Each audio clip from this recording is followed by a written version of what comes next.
ქურთები კვლავ ყურადღების ცენტრში არიან მას შემდეგ, რაც აშშ-ს პრეზიდენტმა დონალდ ტრამპმა გააკრიტიკა ეს უმცირესობა ირანის ხალხისთვის განკუთვნილი ამერიკული იარაღის აღებისთვის. ტრამპმა თქვა, ციტატა: "ჩვენ ვფიქრობდით, რომ ქურთები მათ იარაღს მისცემდნენ, მაგრამ ქურთებმა გაგვიცრუეს იმედი. ქურთები მხოლოდ იღებენ. ძალიან იმედგაცრუებული ვარ ქურთებით." თუმცა, მიუხედავად იმისა, რომ ტრამპი საჯაროდ უკმაყოფილო იყო ქურთებით იმის გამო, რომ მათ ადგილობრივ აჯანყებაში დახმარება არ გაუწიეს, ახალი ანგარიშის მიხედვით, რომელიც ჯერუსალემ პოსტმა გამოაქვეყნა, პრეზიდენტმა სინამდვილეში ვეტო დაადო აჯანყების ნებისმიერ იდეას. ამასობაში ერაყის ქურთისტანის პრემიერ-მინისტრი მასრურ ბარზანი ახლახან შეხვდა პრეზიდენტ ერდოღანს სტამბოლში. და შეგახსენებთ, რომ თურქეთის ურთიერთობა ქურთებთან ბევრად უფრო შერჩევითია და ბევრად უფრო სტრატეგიული, ვიდრე ხშირად ჩანს. ჩვენთან ერთად დეტალებზე სასაუბროდ შემოგვიერთდა ენტიფად ხამბარი, ერაყის პრემიერ-მინისტრის მოადგილის ყოფილი პრეს-სპიკერი და ქურთთა დაცვის სამოქმედო საბჭოს თავმჯდომარე ვაშინგტონში. ენტიფად, რას ფიქრობთ პრეზიდენტ ტრამპის მხრიდან ქურთების საჯარო კრიტიკის გაგრძელებაზე? როგორ აღიქვამენ ამას ქურთულ ჯგუფებში? მადლობა ნიკოლ, რომ ეს ძალიან მნიშვნელოვანი თემა წამოწიეთ. ფიქრობ, 24 News English საუკეთესო ადგილი იქნება ამ საკითხის გასაშუქებლად, რადგან თქვენ სიმართლეს მისდევთ და ყველაფერს ნეიტრალურად და სამართლიანად იკვლევთ. მე მგონია, რომ აქ ცხოვრობ ვაშინგტონში. შენ კი ათასობით მილის დაშორებით ისრაელში ცხოვრობ. და მე აქ ვარ ვაშინგტონში. ვერასდროს შევძელი გამეგო, სად წავიდა ეს იარაღი და ვის მიეწოდა. როცა ის ამბობს, რომ იარაღი ქურთებს მიეწოდათ, ნიკოლ, ეს იგივეა, რაც თქვა, რომ იარაღი არაბებს მიეწოდათ. რომელ არაბებს, რომელ არაბულ ქვეყანას? ქურთები არიან ერაყში, ისინი ირანს აგინებენ. ერაყშიც კი რამდენიმე ქურთული პარტიაა, სულ მცირე 2 მთავარი ქურთული პარტია. არსებობს რამდენიმე ქურთული პარტია ირანელები, რომლებიც ერაყში არიან, აქვთ ბაზები ერაყის შიგნით. უფრო სასარგებლო იქნებოდა თუ ვიცოდით, ვის გადაეცა. ზეპირად ვიცი, რომ ზოგიერთი მედია საშუალება ეკუთვნის ფუქს. ერბილში მართველი KDP-ს კონკურენტი, რომელსაც ედავებიან, რომ იარაღი ერბილში მიაწოდეს, ამას არანაირი აზრი არ აქვს. KDP-მ და ქურთისტანისა და ერბილის ქურთულმა მთავრობამ უარყვეს, რომ იარაღი მიუღიათ, რატო უნდა დაემალათ იარაღი თუ მიიღეს? რატო უნდა აეღოთ? ამის საჭიროება არ აქვს. ამას არ გააკეთებდნენ. ამიტომ ვფიქრობ, პასუხი შეიძლება იყოს ბატონ ბარაქის ხელში, რადგან ის არის ადგილზე. ის არის ის, ვინც პრეზიდენტის გზავნილებს პირდაპირ გადასცემს ქურთებსა და თურქეთს. ჩვენ ვიცით, რომ თავად პრეზიდენტმა ტრამპმა თქვა, რომ ის ამ იდეის წინააღმდეგი იყო.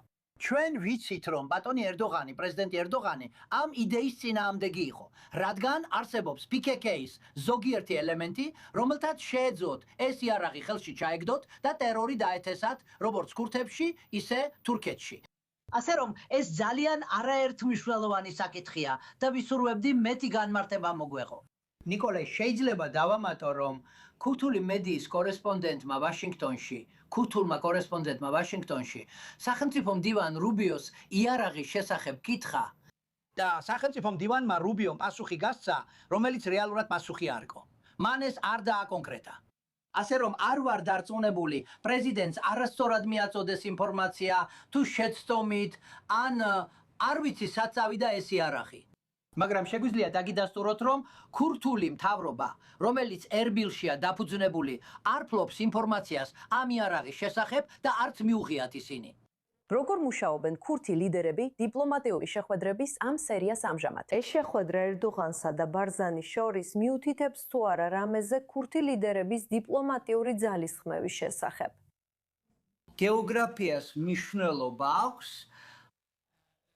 ისრაელისგან განსხვავებით, სადაც თქვენ ასობით მილი ზღვის სანაპირო გაქვთ გარე სამყაროსთან, ქურთისტანი ხმელეთით გარშემორტყმული ტერიტორიაა.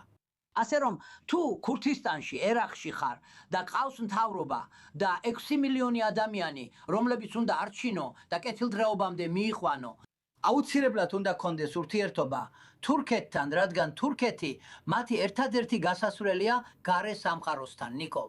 მათი ნავთობსადენი თურქეთის გავლით ჯიხანის პორტამდე მიდის, საიდანაც ნავთობი ექსპორტზე გადის, მათი ვაჭრობა თურქეთის გავლით ხორციელდება და თურქეთი ერთადერთი გზა, რადგან იცი, ერაყის ქურთისტანი თურქეთით არის გარშემორტყმული, ირანთან ურთიერთობა შეუძლებელია და სირია როგორც იცი, ასევე არასტაბილური ადგილია, ასე რომ ერაყში ქურთებისთვის ერთადერთი გამოსავალი თურქეთია.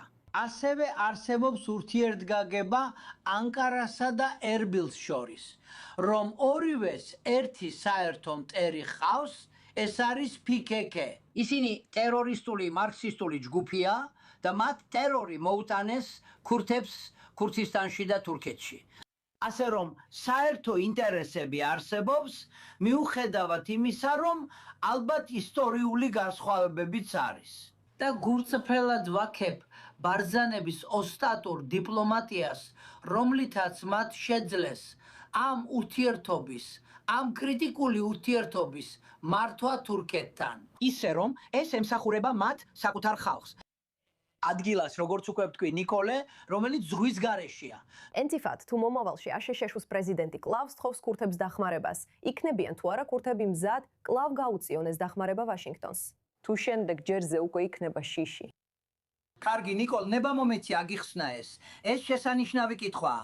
ქურთისტანის მთავრობა არ არის მთებში მყოფი ამბოხებულები. ეხა ისინი ნახევრად სუვერენული მთავრობა არიან.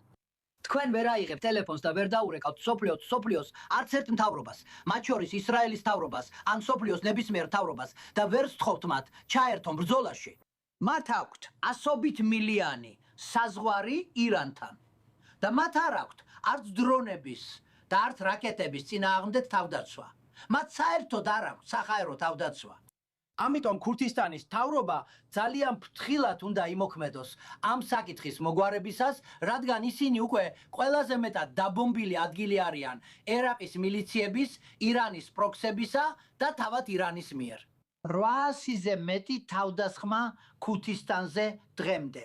ასევე უნდა ვთქვა, რომ მადლობას ვუხდით შეერთებულ შტატებს და პრეზიდენტ დონალდ ტრამპს ქურთისტანის დაცვაში დახმარებისთვის მათი F-16-ებითა და საჰაერო თავდაცვის რაკეტებით.